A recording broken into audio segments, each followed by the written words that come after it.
Maharashtra news सदैव आपल्यासोबत।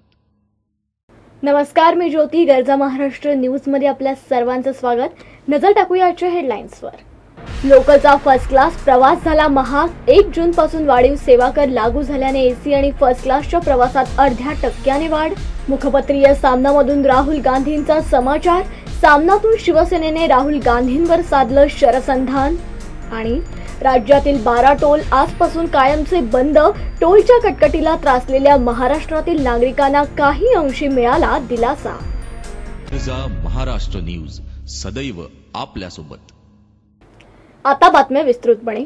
Railway भाडेवाढ होणार की नाही याकडे प्रवाशांचं लक्ष लागले असतानाच कुठलीही भाडेवाढ होणार नसल्याचं रेल्वे अर्थसंकल्पातून जाहीर करण्यात आलं आणि प्रवाशांना दिलासा देण्याचा प्रयत्न रेल्वे मंत्र्यांकडून करण्यात आला।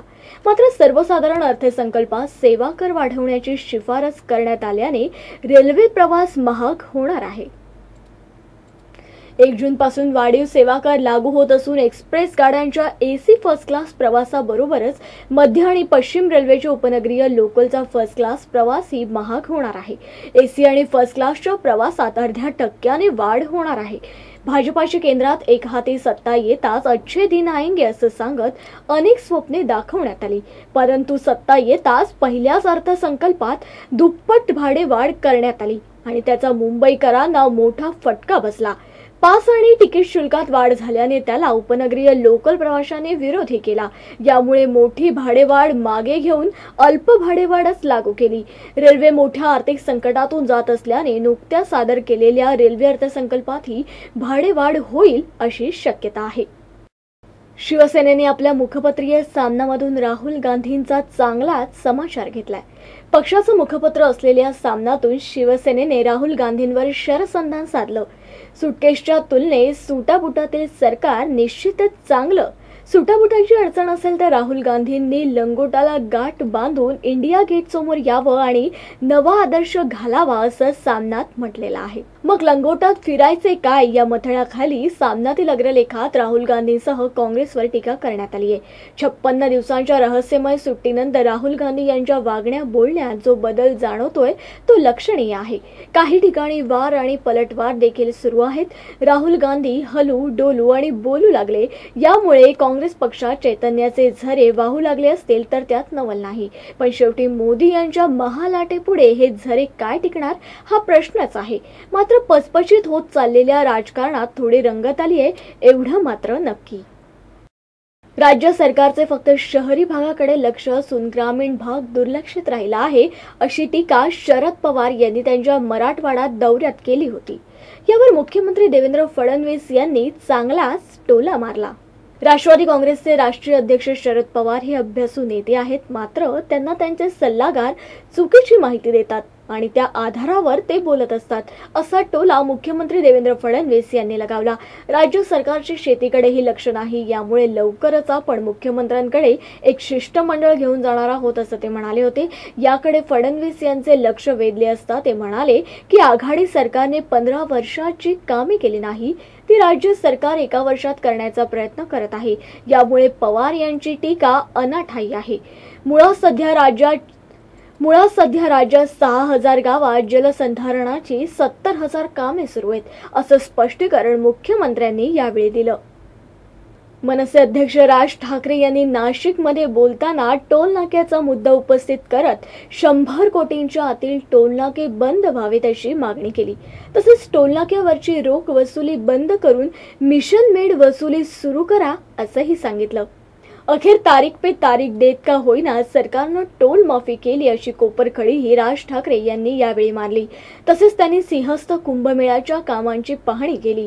दरम्यान आज मध्यरात्रीपासून राज्यातील 12 टोलनाके बंद होणार असून 53 टोलमधून छोट्या वाहनांना अर्थात कार जीपला सूट मिळणार आहे। या संदर्भातील अध्यादेश सरकारनं जारी केलेला आहे।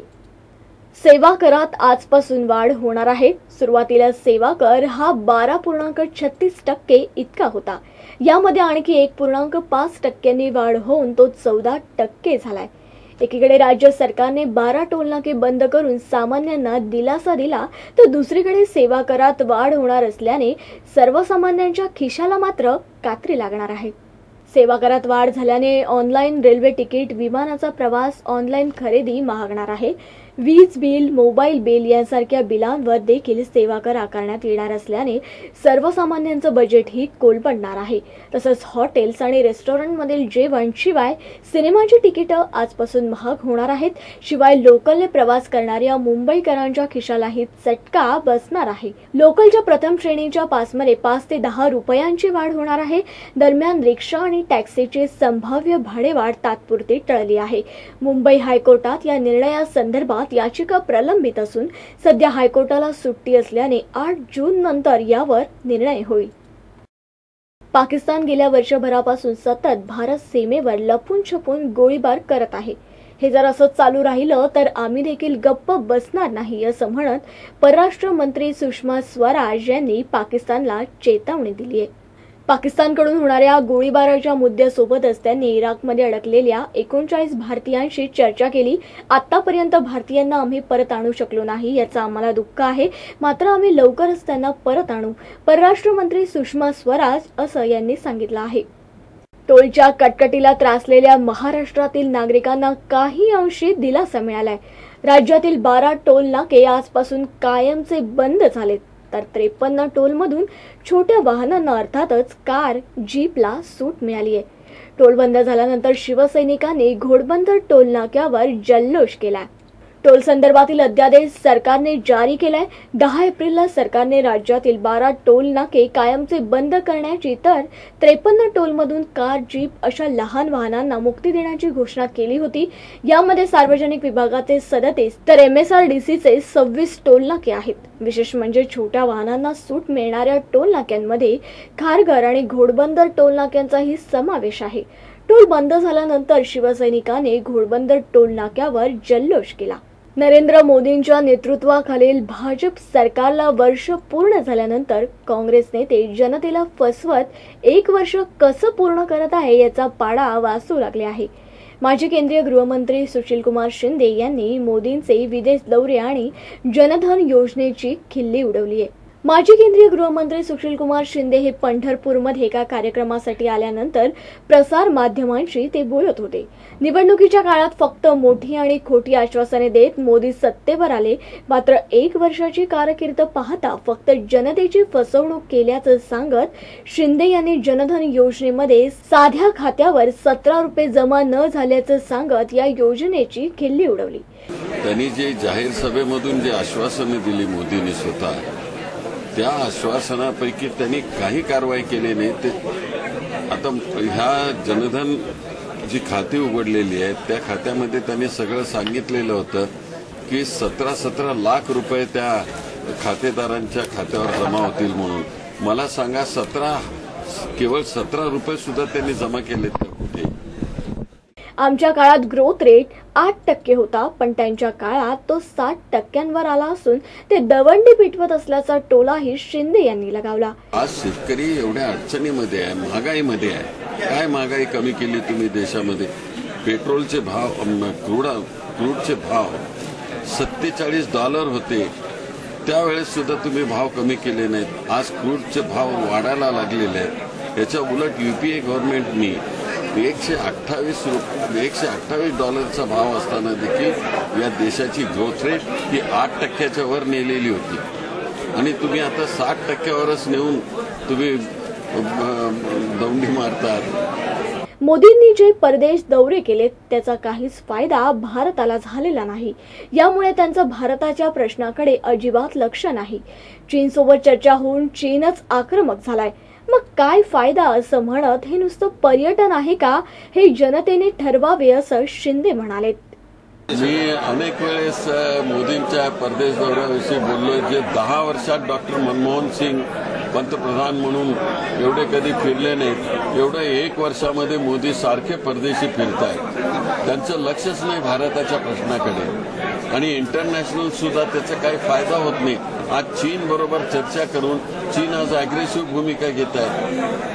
धनगर समाजाला आरक्षण देऊ शकत नाही असं पत्र खुद्द नरेंद्र मोदी यांनी शरद पवारांना लिहिलं असा गौप्यस्फोट खासदार सुप्रिया सुळे यांनी केलेला आहे. त्यांच्या गौप्यस्फोट नंतर राष्ट्रीय समाज पक्षाचे अध्यक्ष महादेव जानकर यांनी थेट शरद पवारांवर टीका केली. शरद पवार यांनी आरक्षणाचा खेळखंडोबा केलाय. ज्यावेळी पंतप्रधान नरेंद्र मोदी आम्हाला स्वतः सांगतील त्यावेळी आम्ही योग्य तो निर्णय घेऊ असं म्हणत जानकर यांनी शरद पवारांवर हल्लाबोल केला. राज्य सरकारने शिफारसच केली नसल्याने धनगर समाजाला आरक्षण देता येणार नाही अशा आशयाचं पत्र केंद्र सरकारनं शरद पवारांना पाठवलेलं आहे. सगळ्यात मोठा धोका जर त्यांनी कोणाबरोबर केला असेल तर तो धनगर समाजाबरोबर केला आहे. पवार साहेबांनाच आता पंतप्रधानांचं पत्र आलंय की हे होऊ शकत नाही.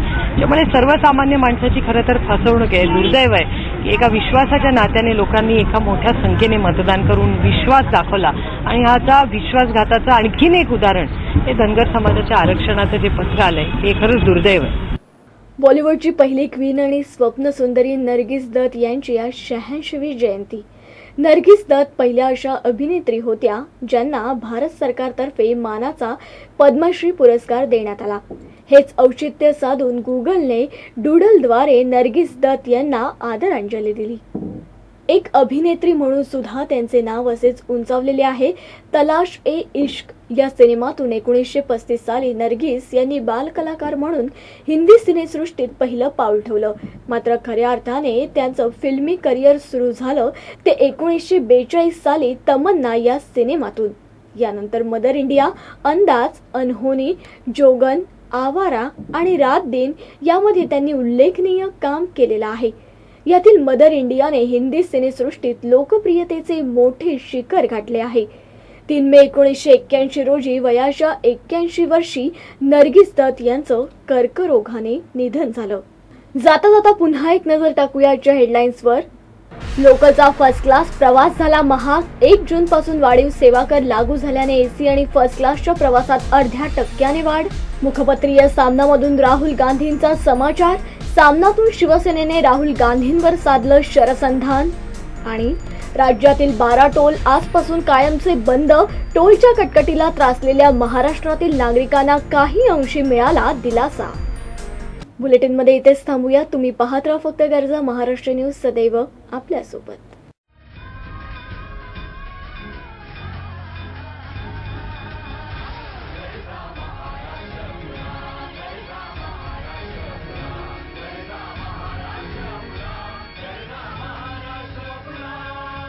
गरजा महाराष्ट्र न्यूज, सदैव आपल्यासोबत.